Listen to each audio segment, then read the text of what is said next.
नमस्कार विद्यार्थी मित्रांनो, आज आपण बघणार आहोत 18 जून 2026 चे चालू घडामोडीतले टॉप 10 महत्त्वाचे प्रश्न।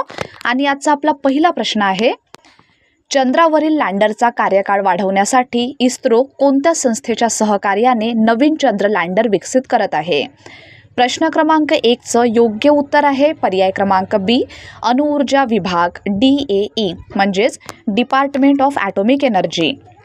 भारतीय अंतराळ संशोधन संस्था आणि अणुऊर्जा विभाग संयुक्तपणे नवीन चंद्र लँडर विकसित करत आहेत। या प्रकल्पाचा उद्देश चंद्रावरील लँडरचा कार्यकाळ 14 दिवसांपासून 100 ते 200 दिवसांपर्यंत वाढवणे असा आहे।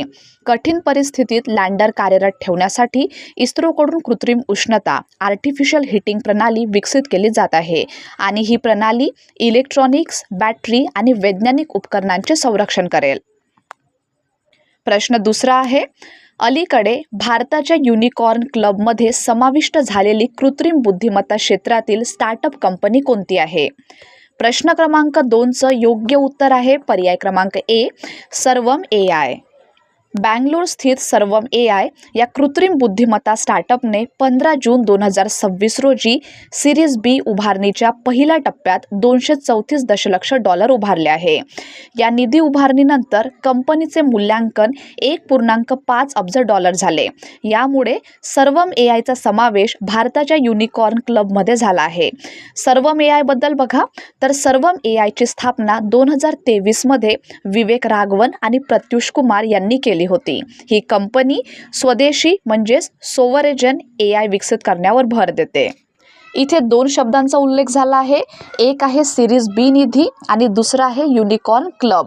तर सिरीज बी निधी किंवा सिरीज बी फंडिंग म्हणजे काय, तर एखाद्या स्टार्टअपने सुरुवातीच्या टप्प्यात यश मिळवल्यानंतर उभारलेली दुसरी मोठी गुंतवणूक म्हणजेच सिरीज बी निधी किंवा सिरीज बी फंडिंग होय।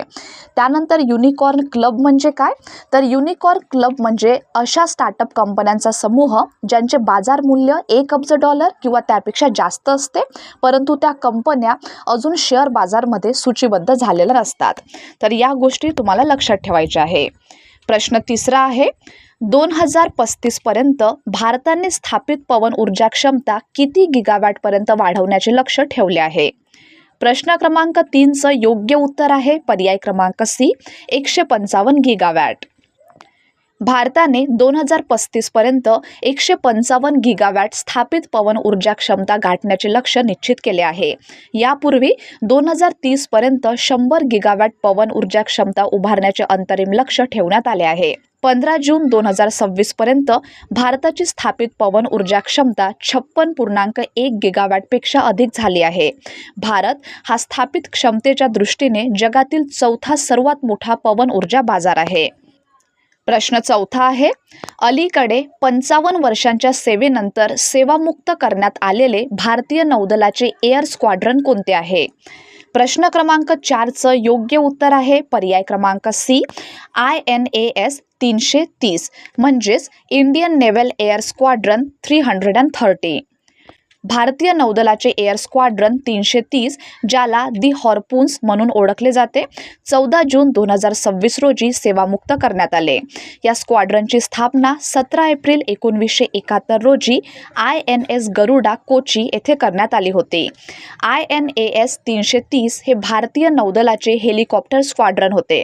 या स्क्वाड्रनकडे सी किंग MK-42B हेलिकॉप्टरची जबाबदारी होती। सी किंग MK-42B हेलिकॉप्टरचा वापर पनडुब्बी विरोधी कारवाया, जहाजाविरोधी मोहिमा आणि शोध व बचाव कार्यासाठी केला जात होता। 36 वर्षांच्या सेवेनंतर सी किंग ब्रावो हेलिकॉप्टर ताफाही 14 जून 2026 रोजी निवृत्त झाला आहे। या हेलिकॉप्टरच्या जागी भारतीय नौदलाने आता MH-60R सीहॉक या हेलिकॉप्टरची खरेदी केली आहे। प्रश्न 5वा, नीट 2026 पुनर्परीक्षेपूर्वी भारतात कोणत्या मेसेजिंग प्लॅटफॉर्मवरील प्रवेश तात्पुरता प्रतिबंधित करण्यात आला आहे? तर प्रश्न क्रमांक 5 चं योग्य उत्तर आहे पर्याय क्रमांक सी, टेलिग्राम। इलेक्ट्रॉनिक्स आणि माहिती तंत्रज्ञान मंत्रालयाने 22 जून 2026 पर्यंत भारतात टेलिग्राम प्लॅटफॉर्मवरील प्रवेश तात्पुरता प्रतिबंधित केला आहे. हा निर्णय नीट 2026 पुनर्परीक्षेपूर्वी घेण्यात आला. परीक्षेशी संबंधित प्रश्नपत्रिका, उत्तर तालिका किंवा दिशाभूल करणारी माहिती प्रसारित होऊ नये हा यामागील उद्देश आहे. हा प्रतिबंध माहिती तंत्रज्ञान अधिनियम 2000च्या कलम 69A अंतर्गत लागू करण्यात आला आहे. याशिवाय 30 जून 2026 पर्यंत भारतात टेलिग्रामवरील मेसेज एडिटिंग सुविधा देखील बंद करण्याचे निर्देश देण्यात आले आहेत. प्रश्न 6वा आहे, अलीकडे पंतप्रधान नरेंद्र मोदी यांना कोणत्या देशाचा सर्वोच्च राष्ट्रीय सन्मान order of the white double cross प्रदान करण्यात आला? योग्य उत्तर आहे पर्याय क्रमांक बी, स्लोवाकिया. पंतप्रधान नरेंद्र मोदी यांना स्लोवाकियाचा सर्वोच्च राष्ट्रीय पुरस्कार order of the white double cross प्रदान करण्यात आला. हा सन्मान स्लोवाकियाचे राष्ट्राध्यक्ष पीटर पेलेग्रिनी यांनी ब्रातिस्लावा येथे प्रदान केला. हा पुरस्कार स्लोवाकियाकडून परदेशी नागरिकांना दिला जाणारा सर्वोच्च नागरी व लष्करी सन्मान आहे. भारत आणि स्लोवाकिया यांच्यातील मैत्रीपूर्ण संबंध दृढ करण्यासाठी दिलेल्या योगदानाबद्दल हा सन्मान PM नरेंद्र मोदी यांना प्रदान करण्यात आला आहे.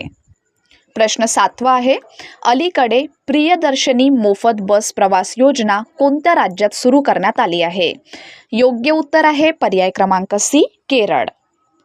15 जून 2026 रोजी केरळचे मुख्यमंत्री सतीशन यांनी प्रियदर्शनी नावाची मोफत बस प्रवास योजना सुरू केली. या योजनेअंतर्गत महिला आणि तृतीयपंथीय व्यक्तींना KSRTCच्या सामान्य बस सेवांमध्ये मोफत प्रवासाची सुविधा देण्यात आली आहे. योजनेच्या अंमलबजावणीसाठी राज्य सरकार दररोज अंदाजे 2 कोटी रुपयांचा खर्च यासाठी करणार आहेत. प्रश्न 8वा, अलीकडे पटना उच्च न्यायालयात किती नव्या न्यायाधीशांनी पदाची शपथ घेतली आहे? प्रश्न क्रमांक 8चं योग्य उत्तर आहे पर्याय क्रमांक सी, 7. 15 जून 2026 रोजी पटना उच्च न्यायालयात 7 नव्या न्यायाधीशांनी पदाची शपथ घेतली आहे. मुख्य न्यायमूर्ती मीनाक्षी मदन राय यांनी न्यायाधीशांना ही शपथ दिली. हा शपथविधी सोहळा पटना उच्च न्यायालयाच्या शताब्दी सभागृहात पार पडला. नव्याने नियुक्त झालेल्या न्यायाधीशांपैकी 3 जण कायमस्वरूपी न्यायाधीश तर 4 जण अतिरिक्त न्यायाधीश म्हणून नियुक्त झाले आहेत. या कार्यक्रमाला राज्याचे महाधिवक्ता PK शाही यांच्यासह अनेक वरिष्ठ अधिकारी उपस्थित होते. प्रश्न 9वा आहे, अलीकडे मुंबई आंतरराष्ट्रीय चित्रपट महोत्सव MIFF Mumbai international film festival 2026 कुठे सुरू झाला आहे? प्रश्न क्रमांक 9चं योग्य उत्तर आहे पर्याय क्रमांक सी, मुंबई. मुंबई आंतरराष्ट्रीय चित्रपट महोत्सव 2026ला मुंबई येथे सुरुवात झाली आहे. उद्घाटन सोहळा रवींद्र नाट्य मंदिर मुंबई येथे पार पडला. माहितीपट म्हणजेच डॉक्युमेंटरी, ॲनिमेशन, लघुकथा चित्रपट, शॉर्ट फिक्शन आणि AI निर्मित चित्रपटांचे प्रदर्शन या महोत्सवात केले जात आहे. MIFF हा भारतातील गैर फीचर चित्रपटांसाठीचा प्रमुख आंतरराष्ट्रीय चित्रपट महोत्सव आहे.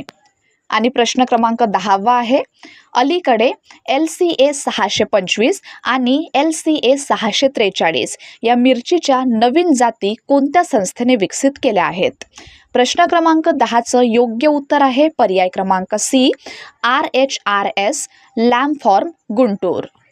प्रादेशिक फलोत्पादन संशोधन केंद्र RHRS लॅम्प फार्म, गुंटूर यांनी 16 जून 2026 रोजी मिरचीच्या LCA 625 आणि LCA 643 या 2 नवीन जाती विकसित केल्या आहेत. या जाती तेजा आणि बॅडगी मिरचीच्या पर्याय म्हणून विकसित करण्यात आल्या आहेत. LCA 625 या मिरचीच्या जातीबद्दल जाणून घ्या. तर ही जात प्रामुख्याने सुक्या मिरचीच्या उत्पादनासाठी उपयुक्त आहे. तिची तिखटपणाची पातळी 45,000 ते 50,000 स्कोविल हीट युनिट्स SHU इतकी आहे. LCA 643 तर ही जात हिरवी तसेच सुकी मिरची उत्पादनासाठी उपयुक्त आहे. या जातीमध्ये जेमिनी विषाणूविरुद्ध मध्यम प्रतिकारशक्ती आढळते. तसेच ब्लॅक थ्रिप्स किडीच्या प्रादुर्भावातही ही जात चांगली उत्पादन देऊ शकते. तर विद्यार्थी मित्रांनो, हे होते आपल्याचे टॉप 10 महत्त्वाचे प्रश्न. धन्यवाद.